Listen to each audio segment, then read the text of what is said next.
सुमैर अहमद की जानिब से तमाम देखने वालों को अस्सलाम वालेकुम वरहमतुल्लाह।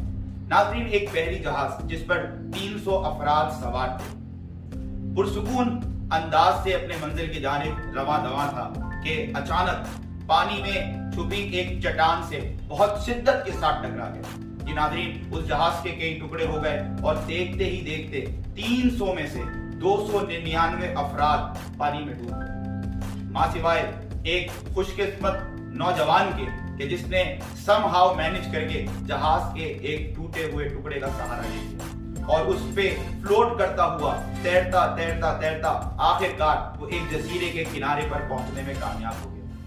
नाज़रीन, 300 अफराद में से सिर्फ अकेले अपने आप को जिंदा पाकर वो बहुत खुश हुआ और उसने अपने रब का बहुत शुक्र अदा किया। गुजर बसर के लिए जब उसने जजीरे के आसपास जाकर देखा तो दूर दूर तक ना आदम था ना आदम की जात।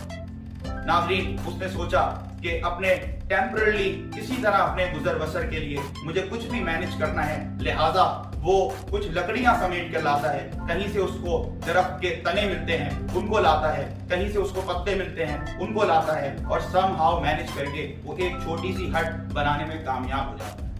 नाज़रीन, शेल्टर के लिए ये हट उसके लिए किसी महल से कम नहीं। उसने फिर से अपने रब का बहुत शुक्र अदा किया। सूरज डूबने लगा तो उसको भूख की शिद्दत महसूस हुई और उसके साथ साथ वहां क्योंकि वो जजीरा था और आसपास पानी ही पानी था, चारों तरफ पानी ही पानी था, तो बर्फानी हवाएं भी चलनी शुरू हो गई जिससे उसको सर्दी का भी बहुत शिद्दत के साथ एहसास होने लगा। सोचा कि अगर मुझे कुछ खाना है तो मैं किनारे से कोई मछली तो पकड़ सकता हूँ, लेकिन उसको पकाने के लिए और अपने आप को हरारत पहुंचाने के लिए, सर्दी की शिद्दत को कम करने के लिए मैं आग कहां से जलाऊं। तो उसको एक बात याद आई कि पहले कदीम जमाने में लोग पत्थरों को रगड़कर आग जलाया करते थे। उसने फिर से अपने रब का शुक्र अदा किया, किनारे पर बैठा और बहुत ही मेहनत के बाद, कोशिश के बाद आखिरकार एक बहुत बेहतरीन मछली उसके हाथ आ गई। उसने पत्थरों को रगड़ना शुरू किया, रगड़ते रगड़ते रगड़ते रगड़ते आखिरकार एक बार फिर उसकी मेहनत रंग ले आई और वो कुछ लकड़ियों में आग लगाने में कामयाब हो गई। नाज़रीन, उसने पहले वो मछली भूनी और उसको भूनकर खाया और फिर से अपने रब का बहुत शुक्र अदा किया। अपने रब का शुक्र बजा लाने के बाद वो अपनी उस छोटी सी झोपड़ी में आराम की गर्ज से लेट जाता है। थकावट बहुत सख्त होने की वजह से चंद ही लम्हात में उसकी आंख लग जाती है। अभी उसकी आंख लगे कुछ देर ही गुजरी होती है कि उसे शदीद किस्म की गर्मी और हरारत महसूस होती है। जब वो अपनी आंखें खोलता है तो ये देखकर सरपटा जाता है कि अभी कुछ देर पहले जो बहुत मेहनत और मुशक्कत के बाद उसने ये एक छोटी सी झोपड़ी बनाई थी वो आग की लपेट में होती है। ये नाज़रीन, और देखते ही देखते सब कुछ जलकर खाक हो जाता है।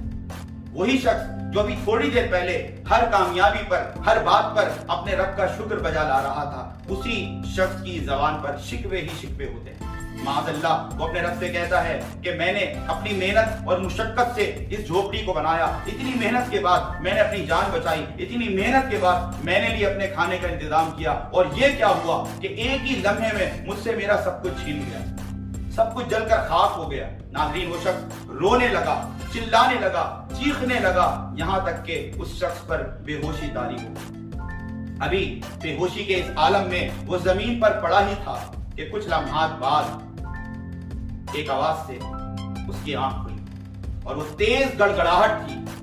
उसको वो आवाज समझ नहीं आई।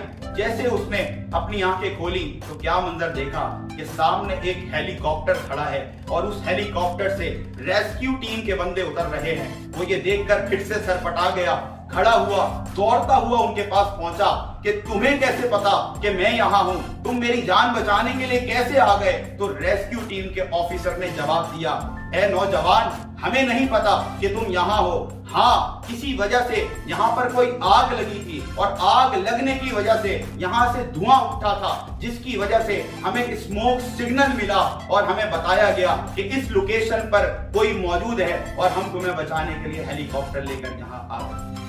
जी नाज़रीन, हमारी जिंदगियों में भी अक्सर ऐसा होता है कि जब जाहिरी असबाब हमारे फेवर में नहीं होते तो हमारी जबानों से भी शिकवे जारी हो जाते हैं।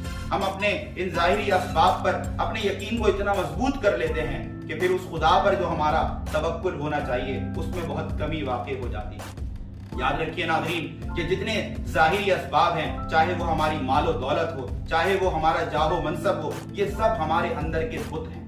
اگر ہم نے ان بتوں کو نہیں توڑا اور ان پر اپنے یقین کو کمزور نہیں کیا کہ کرنے والی ذات صرف اللہ کی ہے، تو یقیناً ہم ہمیشہ گھاٹے میں رہیں گے۔ کیونکہ ڈاکٹر علامہ محمد اقبال ہمیں کیا خوبصورت بات سمجھا گئے کہ بتوں سے تجھ کو امیدیں، خدا سے نو امیدی، بتوں سے تجھ کو امیدیں، خدا سے نو امیدی، مجھے بتا تو صحیح اور کافری کیا ہے۔ اسی میسج کے ساتھ سمیر احمد کو دیجیے اجازت۔ السلام علیکم ورحمۃ اللہ۔